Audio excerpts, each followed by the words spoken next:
I got canceled many years ago, some 15 years ago, when I started criticizing and questioning the scripture in Islam that encourages Muslims to harm and kill Jewish people. And I think the Jewish people are a very peaceful nation that does not look to harm the Muslims. But at least I think that we have the right, you have the right to question and say, what's going on here? Why the scripture is inciting against the Jewish people, and what the world is doing about it. What other major religions is doing about it. And this is why I changed my strategy, that this is not only about Palestine. Palestine is non-existential. It's just a device that the Muslims use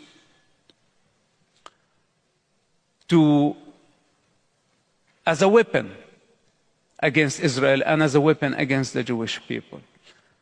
Fundamentally, Muslims think that Allah hates the Jewish people. And how can they love the Jewish people if their God that they bow 20 times a day hates the Jewish people? So I am not here to speak against the Muslims, but I want you to be aware of this fundamental problem, at least in your subconscious. You need to have this somewhere, that we have an existential threat. And now you see it in reality, how they were able to just turn the narrative against Israel in no time. And this is why from the beginning of the war I said, Muslims, you have to back off. This is not acceptable to take the side of a terrorist group that just committed a genocide, a capital crime, unforgivable crime, by the name of resistance and by the name of occupation, colonialism, etc. Not acceptable. And now we have hundreds of millions of Muslims and Arabs spreading propaganda. And as you see, when people see it thousands of times per day, they start believing in it. It becomes real.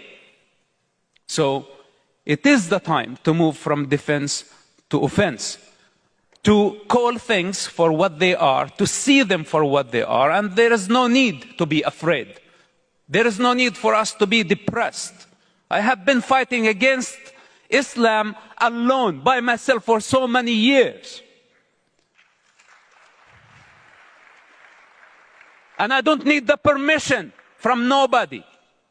If they want me to cease to exist, this means that I have to fight for my life. And you are in the same position right now. I'm not calling for a religious war. There has been a religious war. And it's about time to wake up.